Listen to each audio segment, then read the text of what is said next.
All right, Billiken fans, welcome back into the Midtown Madness podcast with Peter Hale and Zach Miller. I'm Zach Miller, joined by Peter Hale. Pete, a lot of Billiken news. Again, it seems to cascade, doesn't it? It's been a fun month, very active, a lot going on. How you been? Doing all right.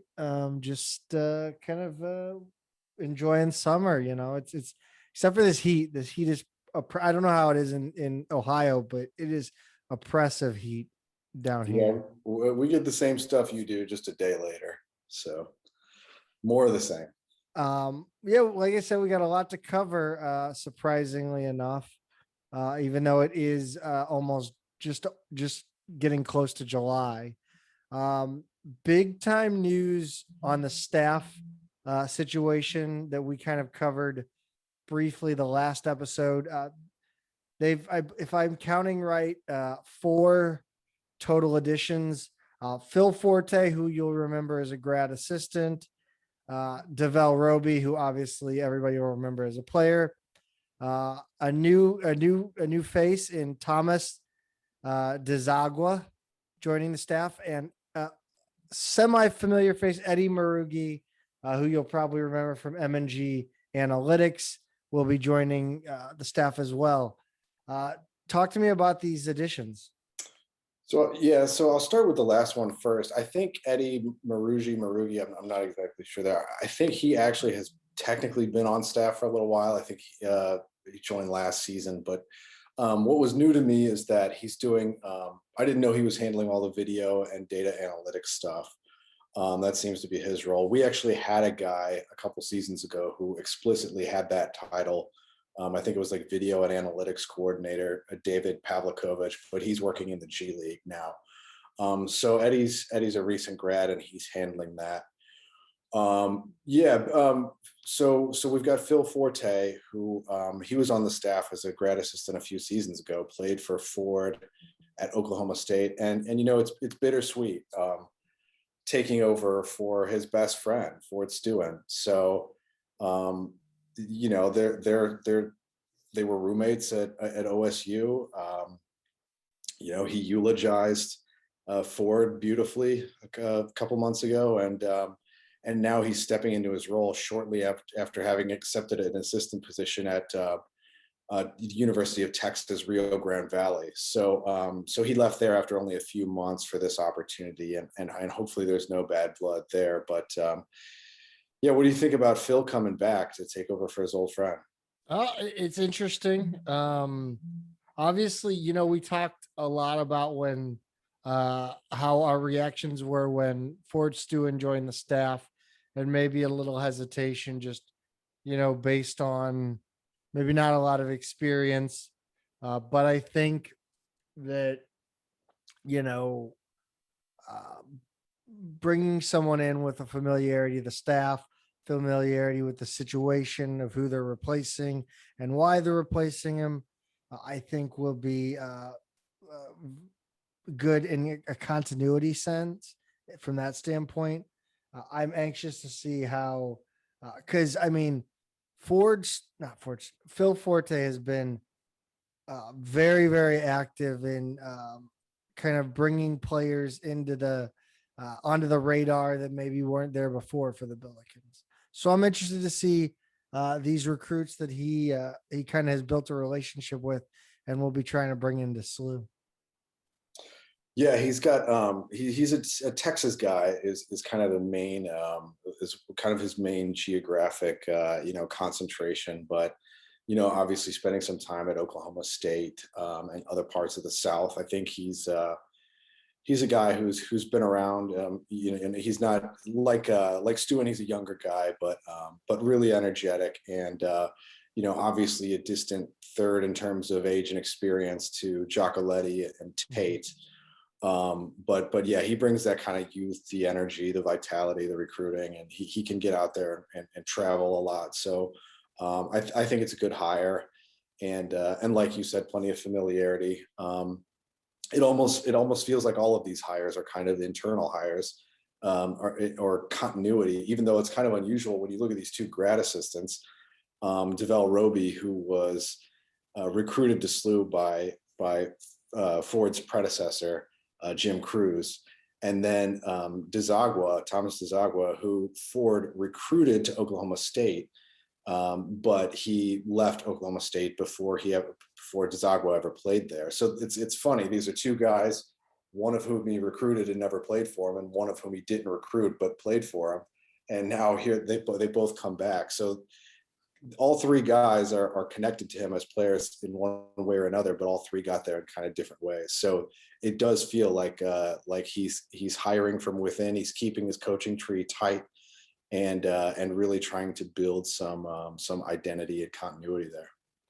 I'm curious to get your take on this, because I know we texted a little bit back and forth about, hiring from within your circle of people versus maybe going outside that circle and looking for someone with a little bit different background, a little bit more diversity, so to speak, in as far as coaching philosophies go, recruiting philosophies go.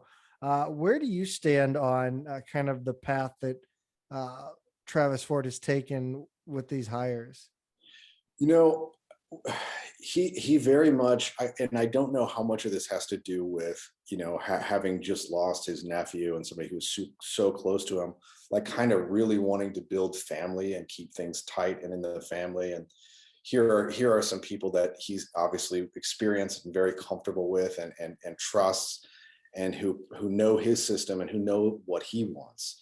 I think it's important to have guys who sort of, whether or not you like the branding and everything about like Team Blue, it's still important to have buy-in if that's what you're going to go with. Yep. And so here you've got a few younger guys who buy in, who know what kind of sets he runs, who know his system, what kind of players are gonna thrive under him, and so they can help go get them. And I think that's important for the younger, the less experienced positions to be like that, because when you look all the way to the top of the staff, you've got Tate, who he brought in from outside, and then you've got Giacoletti, who's been all over the place and has, I think he's older and more experienced than Ford. So it's not necessarily that he's only sticking with his guys, but certainly in the younger roles he is, and I think right now that probably makes sense. Yeah, I see. I definitely see where you're coming from there. And it does sometimes, you kind of get that recency bias where you look at what he's brought in now and you're like, oh, he's kind of sticking with his guys. But again, like you said, Giacoletti wasn't really somebody who he'd had worked with before. Tate obviously never worked with before. So, I think, yeah, he is mixing it up. I think it just seems this way for this year. You know what I'm saying? Yeah, and he also he has a couple other guys on staff, guys like Christian Nunez, who comes from New York City, and then Michael Wilson, who another guy who kind of comes from his world. But I think for now, like, yeah, it is heavy on guys who trace back to Oklahoma State with him. But I think family and closeness and identity are all things that he's probably really seeking right now, and really makes sense. And let's not forget, this is a team with, we lost two of our key players, but there's a lot of continuity on the roster. Only one transfer out, so really trying to keep something cohesive together here. I think it all makes sense. You mentioned the two departing seniors. One of those departing seniors, Hassan French, had kind of a big week, at least experience-wise. Hassan French attended the Tennessee Titans mini camp on a tryout. Yeah, I'm not a big NFL guy. I'm not a big football fan. I don't follow it closely, but to see Hassan in the gear and actually like running some drills, it was pretty exciting. It was like, oh wow, there he it just looks so different. He honestly, like, 6'7" in basketball, there were a lot of games where you're like, man, he's given up a lot of size. Mhm. And then he gets out there on a football field and you're like, oh, he looks gigantic at 6'7" in pads catching footballs. How does he project as a pro prospect? I don't know. I mean, he's a very similar size and build to Mo Ali Cox, who a lot of SLU fans will know from VCU a few seasons ago, and who just played his third season with the Indianapolis Colts and signed a 1-year, $3.4 million deal to stay with them. So he's a guy who has kind of found an unorthodox path from being a front court player in the A10 to the NFL, and is making quite a living doing it. All of a sudden, his production has gone up every year, so it can happen. A lot of people think of the sort of college basketball to tight end pipeline with guys like Tony Gonzalez and Antonio Gates and Jimmy Graham. I think all of them had a little more football experience, whether in high school or college along the way, whereas Ali Cox and French don't. But you never know. I mean, he's got the right size. If he can kind of figure it out, get a couple more tryouts, maybe somebody keeps him on the practice squad or something. You never know. Yeah, I think you alluded to it, but I don't think we said it explicitly. And I'm sure most people that listen already know. He was cut by the Titans. I almost hesitate to say cut because really it was a tryout, and he just, came in for a few days, and then they were like, okay, well, we've seen enough. All right, thanks for coming out. So still very, very cool. And yeah, I think the move has been to maybe catch on with a practice squad mid-season, get some experience. And that's why I think football is so weird, is that you can get experience and not ever play a game. Yeah, I think in the preseason, what do they have, like an 85-man roster, and then they go down to 53 for the regular season. So that's a lot of guys who will kind of get looks in the preseason and in training camp, and never really see a roster. But who he's got, there's one team down, 31 to go. He should get another shot, I think. Yeah, I definitely think he'll have a shot somewhere. I'd much rather kind of see him play football than European basketball. I don't know where you stand on that, but You can kind of forget about guys if they're bouncing around Eastern Europe for however many years. It's as we've seen with some of our recent grads, it's if you don't catch on in one of the top leagues in Europe, you might play in 4 different countries in a single calendar year. It's really I don't want to say the Wild West, but it's really hard to catch on in a way that you can stick with a team over there. And not a lot of guys play for the Barcelonas or Munichs of the world in European basketball. So yeah, I would rather see him kind of catch on and get a shot there, and be a little easier for us to kind of follow his career and everything. So for now, yeah, of course, why not? We've got some big scheduling news that has kind of come out, whether it be, kind of the streets are talking, or actual kind of scoops. First of all, we'll just shout you out for scooping the Billikens versus Drake matchup in Vegas. Talk to me about that game and what you might be looking forward to with that. Yeah, so I will. I got a message, basically a private message that just kind of said, "Hey, this is happening," and Bradley Loyola Marymount's going to be the other game. I think he heard it through Missouri Valley people. The Valley's headquartered in St. Louis, and Bradley Loyola Marymount has already been announced. For whatever reason, the SLU Drake game has not, but he said it's pretty solid. So if I have to walk it back, I will, but I feel like it's a pretty solid tip. But anyway. So it would be back to back, like kind of a double header out in Vegas in December, a few days before Christmas, and it wouldn't be a tournament or anything. We wouldn't play Bradley or Loyola Marymount after that. It's just a single game, a one-off. But it would actually be the first time we've played Drake since 1986. So I know there are a lot of older SLU fans who remember our Valley days. And they talk about series with teams like Bradley and Drake and Evansville, and how SLU has history with all of them, but it's actually pretty far back history now. But SLU has remarkably played Drake 83 times, and a lot of those, unfortunately, when you look back at our history, our record book, a lot of those series where we've played a team dozens of times, we do not have a good record against them. Don't look at Cincinnati and Marquette and teams like that, Memphis, Louisville. Those are not good records, but for some reason we've got Drake beaten 53-30. So I'm hoping some of that history carries over, because Drake was a really solid team last year. They had what was it, 18-0 before they lost last season. So they were kind of a national darling last season, and they return all but one guy.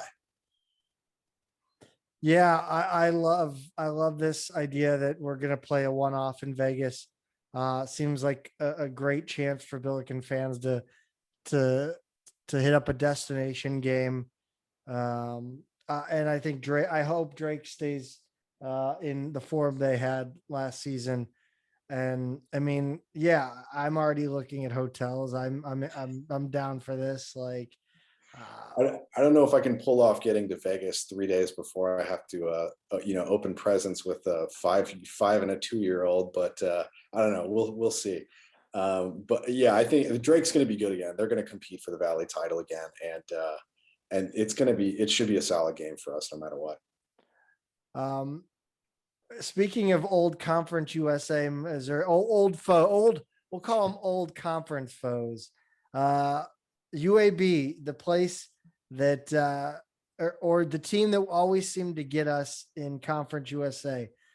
We will be playing them at home on a Saturday in December. To be announced is the date on that one. Talk to me about UAB back on the schedule. Yeah, UAB is a team. I remember them well from they were in Conference USA. I guess our last seasons in Conference USA were my years at SLU. So we saw UAB plenty when I was there, and won our first couple when I was there, but then lost our last few. They were one of those Conference USA teams we only played once a year, so we would go to their place once every other year, and they would come to our place. And so we didn't have like the kind of rivalry we did with a Memphis or a Louisville or a Cincinnati, but it was a hard place to play down in Birmingham. It was kind of a hard road trip. We never for whatever reason played well against them. We were also in the Great Midwest Conference. For whatever reason, they were in the Great Midwest for like 5 years before Conference USA started up. So we actually wound up being in the same conference as them for like 15 years in a row. And just never played them well for whatever reason. Always laid an egg against UAB. The other familiarity here is Andy Kennedy is now their head coach. He SLU fans never liked him. He was kind of Bob Huggins' right-hand man at Cincinnati for a few years. He had been a UAB assistant previously. I think that's where he went and where he played back in the day. But so he's a familiar face for SLU fans too. And we even played his Ole Miss teams a couple times over his tenure there. So yeah, a little familiarity with this series and this coach. And they're another team that they were really good last year. 22 wins, 7 losses. For whatever reason, after that though, they blew up the roster and had 7 transfers out and another 7 in. So unlike Drake, who keeps almost the same team together, UAB was a good team and brings in almost all new players. So maybe the fact that we're playing them a little earlier in the season and they've got to learn each other and everything might work to our advantage in that one. Yeah, I seem to remember Andy Kennedy, and Kennedy got the job at he got the head coaching job at Cincinnati and then ended up at Ole Miss, right? He was the interim head coach at Cincinnati when Huggins was fired, actually. So he took over, and there was some debate over whether to retain him as head coach, and they decided to kind of cut ties with Huggins' staff altogether, and they hired a local guy, Mick Cronin, who's now at UCLA. Yeah, I like this idea that we're going to play UAB.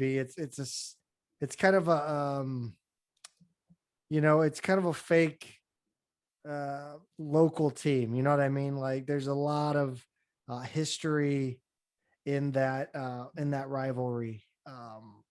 Yeah, I'm excited for this. I'm excited it'll be at home, and yeah, just I love it. I'm there for it. Yeah, it's a good one. Sorry, for some reason my document got closed, my notes. But yeah.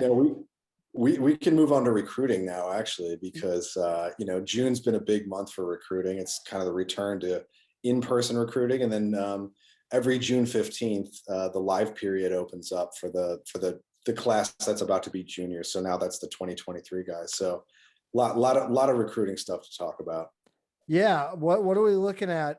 We've got a live period finally. We're back to in-person recruiting.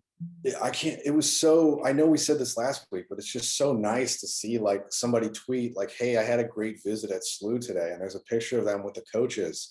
It's just, Yep. it's so nice. So we talked about the kid last week who, who we new offer. We had Kellen Thames on campus this past week. A lot of SLU fans, local basketball friends will remember his dad, Kelly, who was a star at Jennings High School and then went on to Mizzou. Had a big time freshman year and then blew out his knee at like the end of the year or between, I can't remember, between seasons.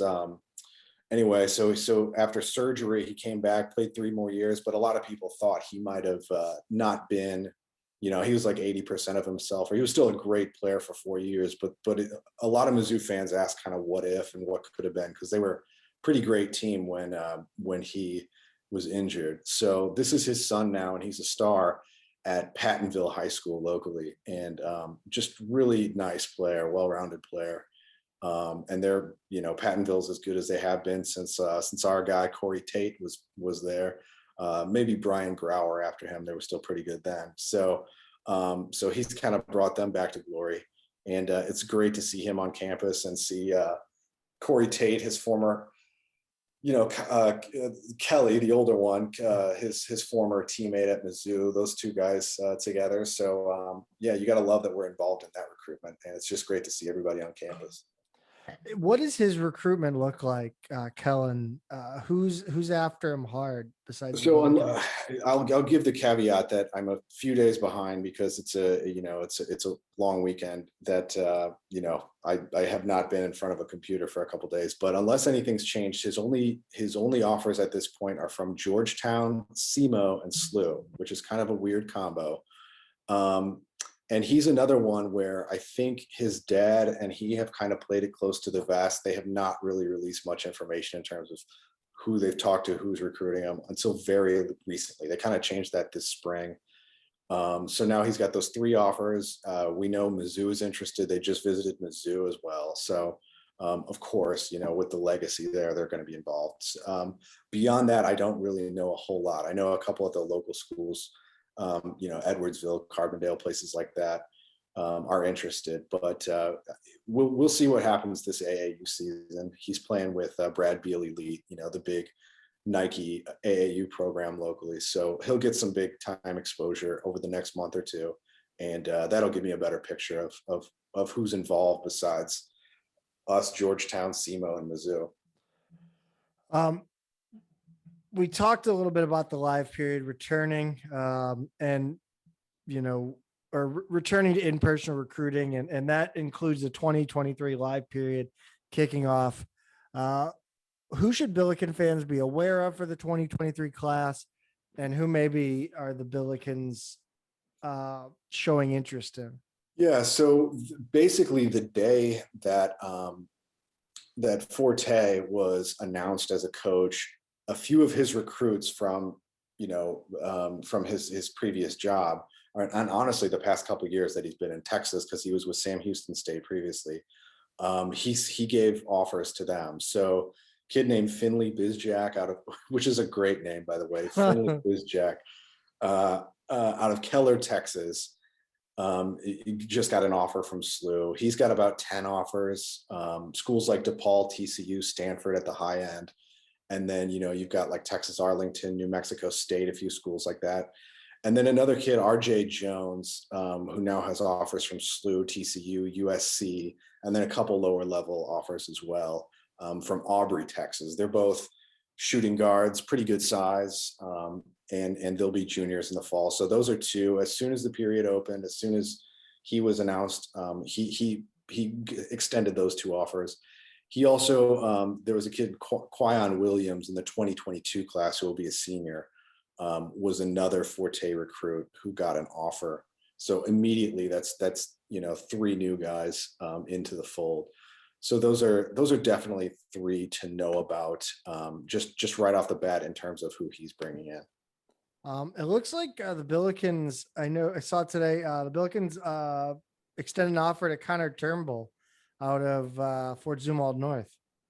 That's today. That just happened today. I believe so. Yes. Okay, because the other one I saw today was NJ Benson, who's a 2022 kid out of Mount Vernon, Illinois, and he just has had a huge weekend because he went from not really being on anybody's radar and just I just clicked on his name a little before we started the show, and it looks like he got like 5 offers in the last 24 hours. So yeah, Connor Turnbull.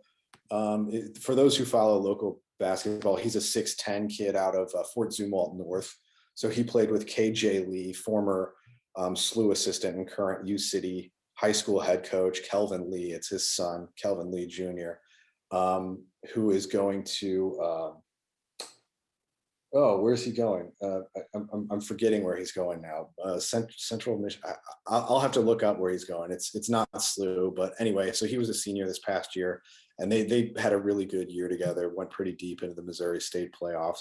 Connor Turnbull, 6'10" kid, didn't have any offers before this AAU period, and now just suddenly got Butler, Mizzou, and you're breaking it to me now, SLU. I hadn't seen that before we started. So he's a nice 6'10" player who does a lot of things really well. Not necessarily a late bloomer if you're that big and getting offers now. But definitely one to keep an eye on. It's been an interesting recruitment that he didn't get those kind of lower level offers first. And his first offer is just Butler. It's like the Big East all of a sudden. So I thought that was pretty interesting. There's obviously a lot of programs that have been sniffing around. So yeah, we went from not a lot of activity to a very, very active last couple weeks.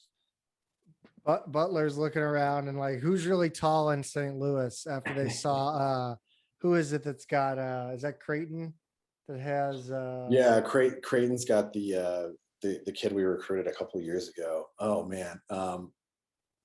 Yeah. Give me a second on that one. It'll come to me. But he's a nice player. Kelvin Lee's going to Western Illinois, by the way. That's it. Thank you. Yeah, I love seeing the recruiting. You know, I'm not as plugged in. Like you're all over it.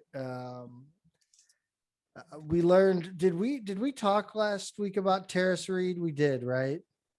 Or no? We brought him up just I think just to and then talk it about happened the next day. Yeah. And then it happened. Yeah. So the big news regarding his high school future, and I guess eventually his college future, is he is transferring from Chaminade to what used to be formerly a JUCO or like a prep school down in Branson, Link Year. What can you tell me about this transfer, and what can you tell everybody about Link Year Academy?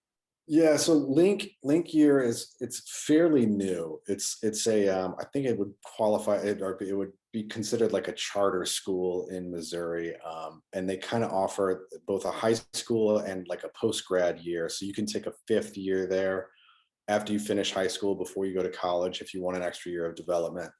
But you can also go finish up high school there. So Terrace Reed would be a senior at Chaminade this year.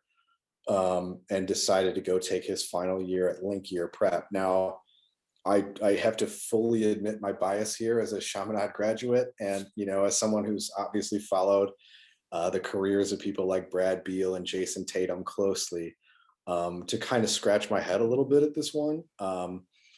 Link Year is kind of it's not quite a startup. It's been around a few years. They've already built quite a serious basketball program. And it's one of these programs that travels the country and plays a national schedule. Whereas Chaminade, even if they go down to play a tournament they play in like that Bass Pro Shops tournament in Springfield, and they'll go play a couple in Chicago, and then they might go to Florida for an event. Even if they do that, they're still tied to their, Missouri schedule and their Metro Catholic Conference schedule. It's not a true national team the way that like an Oak Hill Academy or an IMG Academy or one of those would be. Link Year plays a national schedule. I think the idea is to get more games, more exposure to more coaches and more regions of the country. The other factor is being kind of a newer school. I don't know what the academics were like previously. A lot of these prep schools, it can be anything. Some of these schools, kids are just taking like blow off online classes that are super low level and easy just to kind of do the bare minimum to get eligible. Other ones actually are pretty good academic schools. It just, who knows? I don't know enough about Link Year. It's new. But the sense I get is that the MoCan Elite AAU coach, MoCan is the equivalent of Brad Beal Elite. It's the Kansas City based, but it is a Nike EYBL team. And apparently the coach is kind of taken over at Link Year. Terrace Reed plays for MoCan, and his coach brought him to Link Year. It's really that simple. His AAU coach is apparently more influential than his high school coach on him. So anyway, disappointing for me, and I think it's it's disappointing for St. Louis high school basketball fans because we're not going to get a chance to see him. He's a 4-star player who's got offers from Michigan State, Kansas, Ohio State, Florida, Purdue. He's got exposure is not a problem for him. He can all, he's got his share of blue bloods that he can go to. So I'm not really, I guess it's just to kind of keep working with this coach and maybe get a little more training throughout the year, something like that. There's also a rumor that his Chaminade teammate Damian Mayo might head there as well. For him, he's only got a couple offers. It might really be more exposure. But that remains to be seen, and so I don't know if that's happening yet. As one school opens, or I guess opens its doors to current high school students, another one closes. St. Louis Christian Academy. I don't know if it's official yet, but I know it's been talked about quite a bit on in Billiken circles online. This affects Billiken recruiting how? It affects Billiken recruiting because this is another one of those schools that was kind of, best known as a basketball program, not as much as like a well-established local school. It hasn't been around all that long, maybe more like 10 to 15 years in that kind of time range, as far as I know, anyway. And it actually does play a national schedule. It's on what's called the grind session, which is one national league basically of prep teams. And so That's what we used to call the Cleeds. No comment. So Jordan Nesbitt, for instance, went there. He was in the Hazelwood Central before, and then moved to St. Louis Christian. Another guy, Jaden Nicholson, who's a 2023 recruit of SLU. I don't think he has an offer, but interest was there, and now he's going to be going to Vashon. There's that 7'2" kid that we talked about last time, John Bull, who is reportedly staying in St. Louis, but it's not official yet where he's going to be going. But from everything I've heard, this St. Louis Christian Academy is closing, and the people who run it are going to go try and start up a new thing down in Florida. That's all I know, and it doesn't seem like, at least right now, many of the players that SLU is recruiting out of the program are going to go with them. That's so bizarre. That they're like closing down a school just to start a new one in Florida. Like, that's such a minor league sports move, just to shutter your team and move them to or start up a new one in a random location. Yeah, it's not a great look, but all the best to them. And I hope all the players that were there, if they don't go with them, land on their feet somewhere. There was another guy we kind of recruited a little bit who's graduating this year, Zeke Montgomery, who's I think he's going to Bradley. And then I know they've got another player that we offered who's in one of the younger classes there. Sultan Adewale. Yeah, that's the one. He's actually from London. He's a British player who ended up there at St. Louis Christian Academy. I wouldn't be surprised to actually see him end up at Link Year Prep, because he's another kid who plays for MoCan Elite in the summer. But anyway, yeah, I just hope everybody lands on their feet. We've never had a British player, right? I can't think of one. I don't think we have. No, I think you're right. By the Um, way, the kid from Creighton is Ryan Kalkbrenner. thank you. Yeah, that was driving me crazy.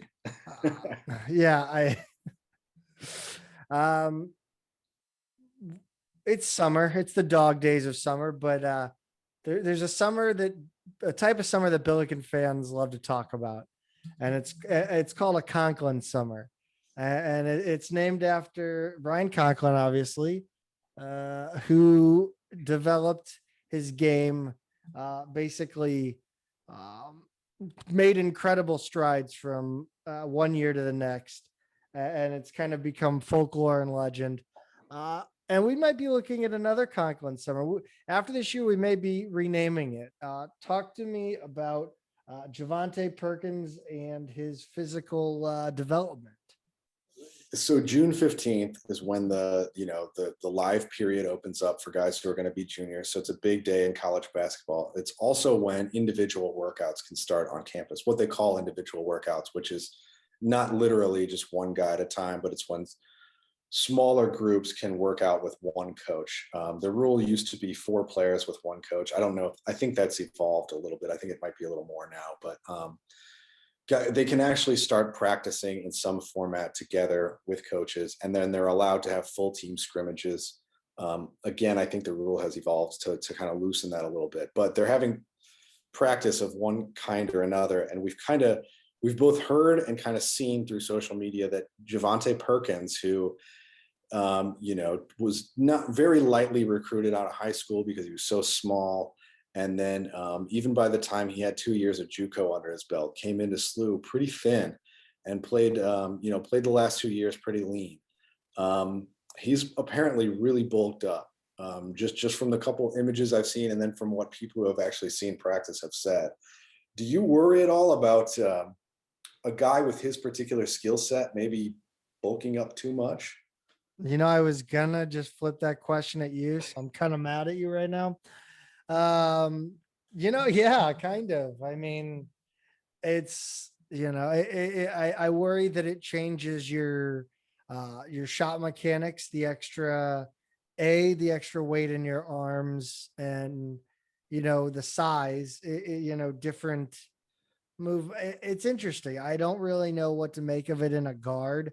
Obviously, for a big man, it's a little different. A guy like Brian Conklin, but yeah, I mean, I always worry. I'm a constant worrier. So this one is, it's awesome to see. I mean, he came in looking like a beanpole, and now he's looking like he wants to join the WWE. You know, I don't think anything that he would have done in the offseason would be without a lot of thought put into it. I don't think it's Agreed. just one player who was kind of like, it's a pandemic and we're all home alone, so I'm just gonna hit the protein shakes and the weight bench as hard as I can. Rob Hornet, the director of sports performance, who's kind of the head strength and conditioning trainer, really is focused on doing right by all of these guys and their programs, and making sure he's doing what's best for them and them physically. And I have to think this was part of a longer term kind of a strategy, especially when Perkins was like, I'm going to come back, I'm going to do my extra year in college and then see what happens to, maybe professionally after that. I think this was part of it, very deliberately putting on some muscle so that he can handle the rigors of a professional career, whether it be here or overseas. So all that said, yeah, he has such like a smooth, quick release on his shot. He's kind of a twitchy player, like really everything he does is really quick and snappy and smooth. And I wonder about that, but I'd like to think that that's all been thought out and he's handling his new frame. Yeah, two things. First of all, I feel personally attacked talking about quarantine fitness. I feel like there was some subtlety to that one. And I haven't done anything in the last year and a half except add weight, the wrong kind. So all power to you, man. Nothing but respect. and then shoot, I forgot what my second point was about Javonte, but Yeah, I think he'll be fine. I genuinely trust Rob Hornet. And I think he would not have put Javonte through this program, whatever he's got him doing, without, you know, looking at the possible effects it could have on the basketball skill part of the game. Yeah, and I mean we've seen that Perkins, there are times where he does have a physical disadvantage defensively at certain matchups. I think of like our last game, that Mississippi State game, and thought, if we had a little more size and strength against that team, maybe things would have gone differently. But yeah, I got to think that this is all really well thought out, and they're doing it the right way, and I'm excited to see how he's kind of built out his game to go with that added bulk this season. Uh, Speaking of well thought out and things that actually aren't well thought out, Austin McBroom, his opponent did not think this one through. First of all, this pay-per-view was an absolute mess. But basically, what Austin McBroom wins his fight over Bryce Hall in the battle of the platforms. I was rooting for Bryce Hall, to be honest. I think McBroom's old teammates were too. Oh God, yeah, they were on Twitter. I was shocked that they were just outwardly rooting against him. It made me like all of them more. Yes. Who was all there? Dwayne was in there. Jordair was in there. But Dwayne wasn't in there. Dwayne, I don't think Dwayne really gives a shit anymore. He's kind of past it, I think. But yeah, it was an interesting night. They started off the night with strictly amateur sanctioned fights with guys that were wearing wrestling headgear. I couldn't believe how big of a stadium they were using. This was really a concert with a little boxing thrown in. Like, there was 5 musical acts. I think there was 5 fights on the card. Austin McBroom's younger brother fought. His wife, Catherine Paz or Pays, her brother fought in this. It was a night, man. It was a night.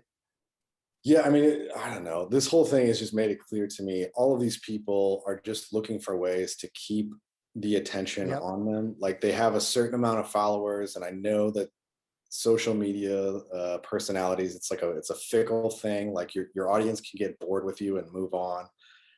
They're just looking for ways to develop content. So scheduling a big fight several months out gives them all something to talk about and argue about. All of these petty little contrived squabbles that they come up with to argue and make videos and TikToks and YouTubes about. And then now they have the fight, and then afterwards there will be more of that. It's all just these people looking for clicks, trying to develop content. As far as I'm concerned, nothing to see here. Yeah, it was pretty apparent that they set all this up for the McBrooms to look good. McBroom was so far and above. I'm assuming, his dad owns a gym. I'm assuming McBroom did some boxing early on in life as well. It was not even close, the fight. I think my favorite part of the whole feud, and I hated every minute of it, but I thought the true funniest part of the whole deal is Jake Paul allegedly slashed Austin McBroom's tires on a Lamborghini. And at the end of the video, you can hear someone in the background go, "They did that to a rental?" And clearly they're trying to pass off that this Austin McBroom's Lamborghini. And someone drops the dime that it's actually just a rental. My advice to all of them would be, don't spend all of your money right now. Yeah. Because you could be nobody in 2 years. I mean, maybe he is being fiscally responsible, renting. Who knows? Moving on, we'll move on to some really, really awesome men's and women's soccer news. It broke last week. And it's something that I've been pushing for probably close to a decade. The men's and women's soccer team are getting brand new locker rooms and training facility. And I'm going to put in the photos and the renderings over us while we talk. So you'll get to see that if you're watching on YouTube. But this is awesome. They're going to put it at the West Pine end of the field. Or I'm sorry, the Laclede end of the field. Yeah. What'd you think of the renderings and the photos that came out? Yeah, it looked really nice. I guess I need to take a closer look and figure out. It looked like there were some meeting rooms that kind of have windows that overlook the field and everything. I guess for just like staff office kind of kind of functions in there. But yeah, nice training rooms, really nice locker rooms. The whatever the locker rooms they had underneath the existing grandstand there were kind of just your old cinder block, bare bones, dated, not much to them. So this is definitely something that makes them more competitive with the other facilities in college soccer. They're still not quite where like Creighton and Duke and some of the schools that have really, really high-end soccer facilities. It's still not that, but this is a really, it's a nice start, and it's going to make recruiting easier for them. It's a player comfort thing. It closes in the stadium a little more, which gives the fans kind of a better aesthetic experience. So we talked about this over the last few shows, but it's a way to really upgrade the program, really upgrade the experience for your players and coaches without ruining yourselves financially. I mean, it's something you can afford to do. And now I think there are some other facilities that could use a little upgrading here and there, but this is a nice big step for the soccer program. Yeah, I spoke with someone close to the program, and this is something that now that in the past, when you've been going up recruiting against the big dogs that have big soccer facilities, this was something that Kalish and Shields would kind of have to just kind of be like, well, we don't have it. Creighton has it.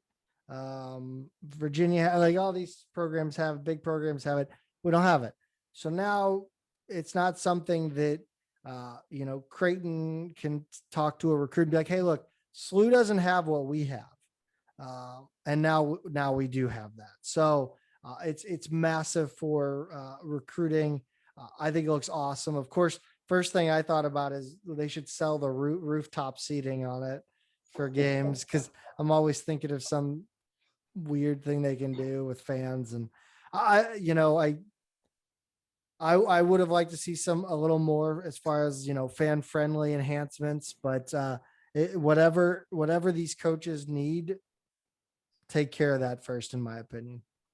Yeah, I agree with that. I don't think there's a coincidence between the timing of this announcement and the announcement of Katie Shields' contract extension.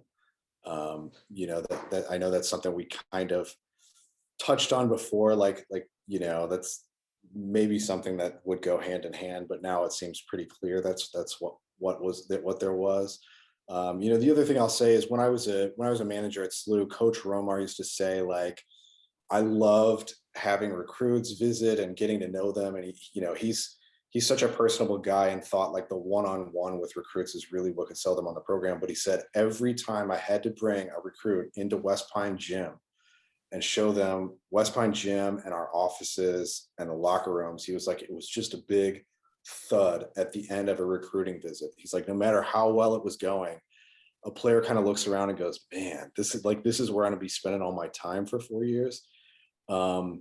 If you have at the end of a recruiting visit a bright, clean, nice, big locker room to show them, and it's like, this is your locker for 4 years. This is where you're coming after practice. This is where you're hanging out with your teammates. It goes such a long way. I mean, the day-to-day experience for a player is something that we as fans probably overlook. And when you can really sell them on that just, you're right, it makes us so competitive with the bigger programs. I think it needs to be stated how instrumental the donors were on this one, because those who have deep pockets that support SLU soccer stepped up on this one, according to the people I've spoken to. So, and I mean, there's pretty much one person you think of when you think of deep pockets in SLU soccer, and that's Jim Kavanaugh, the CEO, and I guess I can't think of what else he, has, what his title actually is, but Yeah, he pretty much heads up worldwide technology. this is where yeah, SLU having such that rich soccer history, really comes in handy. We won those 10 national championships with mostly homegrown players, who then, whatever they did in their soccer careers, and they had limited options back then for what they could do. Most of them professionally stayed in St. Louis after that, and so those guys now are, just about the age of retirement, and it's a lot of them have been really successful, and they have these broad networks, and they kind of built networks while they were at SLU, and so that, yeah, that's definitely something where our soccer legacy comes in handy. And so, yeah, kudos to all of those supporters. It's an interesting juxtaposition between, and obviously the basketball success isn't there. The soccer success was there for the longest time. It's an interesting juxtaposition when you talk about legacies and, alumni who stick around in St. Louis. We haven't really had that on the basketball side. You see a lot of, basketball daughters and sons going somewhere else to play their sport in college rather than coming to SLU. But in soccer, you've seen a lot of legacies join the program. So it's huge for St. Louis University soccer to have all of these old timers. I say that with love, sticking around town and supporting the program financially. Yeah, definitely. I think we're doing better as a athletic department, as a school, kind of building more community and retaining people. I know that there are a lot of basketball players who have stuck around in St. Louis for their careers. I don't know that we're at the point yet where all of them are necessarily, paying dividends in terms of like still being around the program. We've had a lot of coaching changes since then, and it's been really hard to build that sort of like, cohesive, long-lasting structure in the program. But I think in due time we'll get there. But yeah, this is just great news for soccer. Speaking of St. Louis and staying home, the Billikens are getting a transfer who is returning home, and my goodness, this is kind of this is quite the transfer we're getting, in that it's our first intra-conference transfer. Katie Houck of University of Dayton she's a sophomore defender, is transferring from University of Dayton back to St. Louis. This is this is quite a slap in the face from Katie Shields to University of Dayton soccer, is it not? Maybe not. Maybe it's just, I mean, because this would be her final season of eligibility, right? Or would she have one more after this? Houck, she's sophomore. Oh, she's only a sophomore. I'm Yeah, sorry. she was on the all rookie team. All right. Okay. last Sorry. season. I thought she was a junior or senior. Anyway, maybe she got homesick and just wanted to come home, and maybe everything was initiated by her. I don't know. But I think Dayton, we talked about this throughout their season. That was the team that we saw 4 times in the course of a year, played close games, especially the first 3, couple that went into overtime. So this was clearly the biggest rival in conference, and they're already kind of our natural rival in every sport in the A10 anyway. So clearly Katie Shields saw something in her she really liked, but so I don't know that it's for sure. I can't say it's a slap in the face, but I think maybe that's what it ends up being. It may not be a slap in the face from Katie Shields, but it's a slap in the face from somewhere out in the ozone, because I mean, you lose to the Billikens 4 times in a season, and then you lose your best rookie to transfer, who's transferring within conference to SLU. I mean, that's just got to wear thin on this Dayton team. And and the rest of the A10 soccer, women's soccer has to be looking around like, what the hell? Like, what are we gonna do here? Like, Yeah, I mean, there's not a lot of hope if SLU is consolidating power at the top of this conference. You know, they're already dealing with the fact that SLU hasn't lost to anybody in 3 years in the conference, and now they're just stacking talent. If they're going to go ahead and beat the Gonzaga of A10 women's soccer, then I say go for it. And yep. welcome aboard to Katie Houck. I believe she's from Belleville, Illinois. Comes from a soccer family. Her dad coached soccer for years, and over I think at Belleville West, I want to say, both the boys and girls teams. So you know, she's the youngest of 8, and I think some of her older siblings played too. And you know, welcome back home, and it's exciting to have her on the Billikens. I do think it's interesting when you see these names of players that on the soccer, and we talked about St. Louis soccer scene, but every name sounds familiar. Mm-hmm.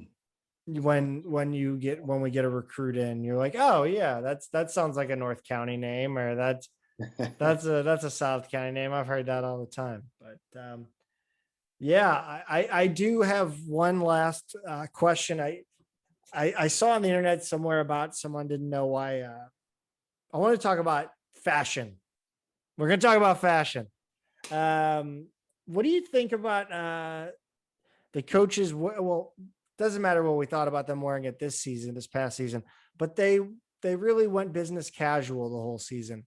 What do you think we're going to see this year? Do you think we're heading back to suits, or are we still are we business casual from here on out in college athletics?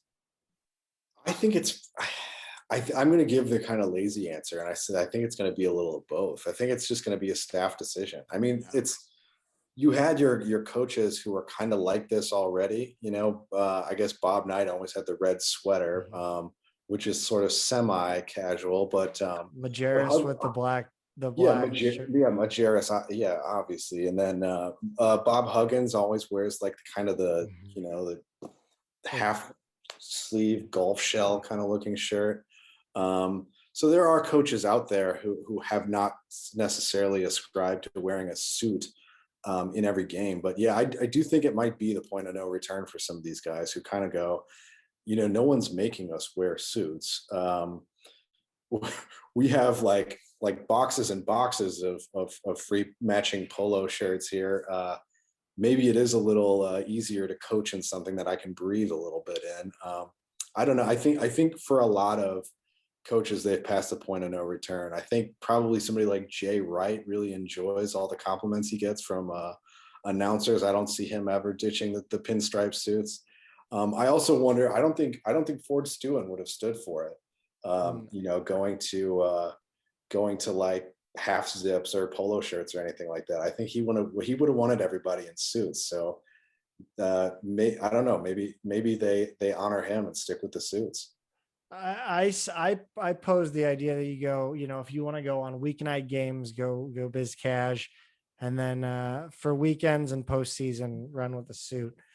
I like that. Yeah, I don't. You know what? It occurred to me that they probably went to polos and khakis because dry cleaners weren't open. Oh, that's a good point. I actually did not think of that. I don't know why that just came to me like this morning when I was typing up this outline. But yeah, I want to see some suits still. But I do think it's a cool look when all the coaches are dressed exactly the same and kind of links them with the players a little more, don't you think? Yeah, I think so. Yeah, I really think it's going to be kind of a staff by staff decision, and some of them have just kind of crossed the point of no return now. But yeah, I kind of like it. It is one of those things like we never really did stop and think like why do they wear this? No one else here is wearing a suit. You know, like the players obviously are wearing comfortable clothes, and the referees, right, you know, have their like breathable striped shirts. Like no, I don't know why they're the only impossibly tight shirts. it makes me wonder like where that comes from and why, it's like baseball managers who wear the uniform of the team that they could never possibly play for. You see these like 65-year-old guys in a uniform. It's like, it doesn't make any sense. So yeah, I mean, I say, hey, do what makes sense. Do what your staff likes and is comfortable in. I just want us to win. Just win, baby. Well, that'll do it for us for this episode. Yeah, a lot of news we covered. Great show, I think. Don't forget to follow us, like and subscribe, rate us on the podcast platforms, and thank you guys so much for continuing to listen. Like I said before, I think we're going to gear up and start doing a little more regular shows in the fall and into basketball season. And we're working on some an interview specifically that if we can pull it off, will be big time player interview, former player interview. So yeah, Pete, anything else for fans out there of the Billikens? I would say just no. Make sure you're following us on Twitter, and there's going to be a lot of like as I found out during this episode, there's more recruiting news than you can keep up with all of a sudden. So I'm going to do my best and keep that Twitter going, and we'll bring stuff up here. But if you really want to sit down and look at recruiting information, follow us on Twitter. I kind of keep tabs on everything, and I post it on Billikens.com as well, so I can link to that. It's every once in a while, and kind of, if you're interested in SLU recruiting news, I kind of keep more or less a database of what's going on right now. So yeah, just be sure and follow all that as the summer goes on and the recruiting season really heats up. Peter, you do unbelievable work on the recruiting end of things. I don't know how you do it, but it is amazing. And it is, I know Billiken fans everywhere really enjoy your recruiting reports. So thank you for that hard work. Thank you. I say I speak for everybody in Billiken land. So, yep. Thanks for listening, guys. And we'll talk to you next time. Go Bills. Go Bills.